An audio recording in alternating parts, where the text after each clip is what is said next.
سکون میں نہیں ہوتے، یقیناً دلوں کا اطمینان اللہ کے ذکر میں ہے.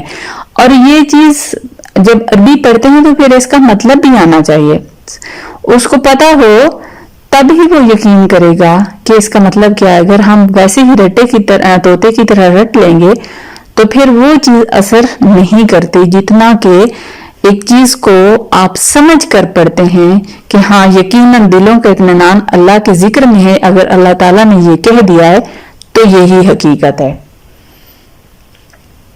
مایوسی کی نفی، یہ جو احساس کمتری ہوتا ہے، لا تقنطوا من رحمت اللہ، اللہ کی رحمت سے مایوس نہ ہو. پھر سکون اور تسلی کے لیے فَإِنَّ مَعَ الْعُسْرِ يُسْرًا، بے شک تنگی کے ساتھ آسانی بھی ہے. پھر اس کے ساتھ ایکسرسائز آتی ہے جو ہماری روزمرہ روٹین میں اللہ تعالیٰ نے ایک مخصوص طریقے سے ہمارے لیے فرض کر دی ہے، جس کے بارے میں ہم اتنا جانتے ہی نہیں ہیں کہ یہ نماز ہے. چلے نماز بیٹھ کے بھی پڑھ سکتے تھے، یہ جو اس کے پڑھنے کا طریقہ ہے یہ کیوں ہے؟ یہ ہمارے لیے بہت اہم ہے، ہماری جسمانی ضرورت ہے جس کو ہم اگنور کر دیتے ہیں. آپ کسی بھی ڈاکٹر کے پاس چلے جائیں جس کے ساتھ کوئی مسئلہ ہوتا ہے، وہ سب سے پہلے کہتا ہے جی بیٹھ کے نماز پڑھو. تو بیٹھ کے نماز تو ہو جاتی ہے لیکن اس سے جو ایکسرسائز ہوتی ہے وہ آپ کی رہ جاتی ہے. جسم اور روح کا علاج، کیونکہ نماز ہے تو جسم کا وہ علاج کیسے کرتی ہے؟ نماز میں سجدہ، رکوع، قیام نہ صرف روحانی بندگی کا اظہار ہے بلکہ ذہنی دباؤ میں کمی بھی، منفی خیالات سے نجات، ذہن کو ایک نقطے پر مرکوز کرنا. آپ کے دل میں جو کچھ بھی ہوتا ہے آپ اللہ سے شیئر کریں، مخلوق سے شکایت نہ کریں اللہ کی، کیونکہ خالق کی شکایت مخلوق سے یہ زیب نہیں دیتا. جو بھی کرنا ہے آپ نے رونا ہے، فریاد کرنی ہے، خاموشی سے کریں، جس حالت میں بھی کریں، اکیلے میں بیٹھ کر اپنے اللہ سے کریں. ایک وہ جانے اور ایک تم جانو، تو پھر ایسی دعائیں قبول ہوتی ہیں. جب آپ ایسی حالت میں کرتے بھی ہیں اور پھر مخلوق کے سامنے بھی خالق کی شکایت کرتے ہیں تو پھر وہ دعا تو نہیں ہوتی، وہ تو شکایت ہوتی ہے.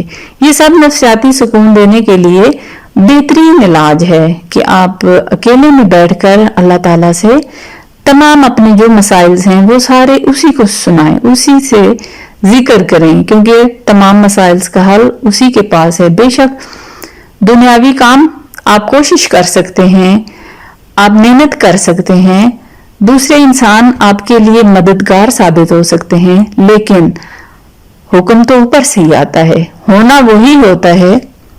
وہ خود فرماتا ہے اللہ تعالیٰ کہ میں کسی کی محنت ضائع نہیں جانے دیتا. محنت بھی کریں اور ساتھ اللہ سے دعا بھی کریں. ذکر اور استغفار یہ دونوں بھی ساتھ کرنے چاہیے.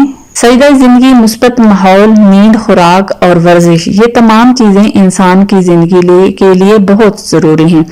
اپنے ارد گرد کے لوگ جو آپ کے مزاج کے مطابق ہوں، وہ امیر ہیں، غریب ہیں، وہ ان کا جو بھی کلچر ہے، جہاں آپ کا ذہنی لیول ملتا ہے ان کے ساتھ بیٹھا کریں اور ان کی کمپنی میں رہا کریں تو یہ آپ کی تنہائی کے لیے بہترین ہے. مثبت لہریں ذہن میں داخل ہوتی ہیں. روحانی محفلیں ایسی جہاں سچ بولا جائے، جہاں قرآن پاک، حدیث پاک کا حوالے کے ساتھ ذکر ہو، تو ایسی محفلوں میں بھی بیٹھا کریں. ریڈیو یا ٹی وی پر روحانی سکون سے متعلق مواد سنیں. اپنے اندر کا حال کسی با اعتماد شخص سے کہنا، اور اس با اعتماد شخص کا آپ کی فیملی کے ساتھ کوئی لنک نہیں ہونا چاہیے، آپ کی برادری کے ساتھ، کیونکہ وہ اس میں دین تو یہ نہیں کہتا، لیکن ہماری جو نفسیات ہے اس کا کلیہ یہی ہے کہ وہ ریٹرن آپ کی فیملی میں یا آپ کے گھر میں وہ بات نہیں آنی چاہیے.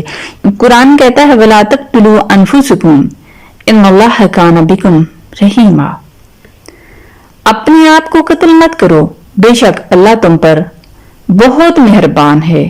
آپ اکیلے نہیں ہیں، اللہ آپ کے ساتھ ہے. بس آپ قرآن تھام لیں، دل سے نماز پڑھیں، زبان سے دعا کریں اور یقین رکھیں کہ ظلمت ضرور ختم ہوگی اور ایک دن سویرا ہوگا، صبح ضرور ہوگی.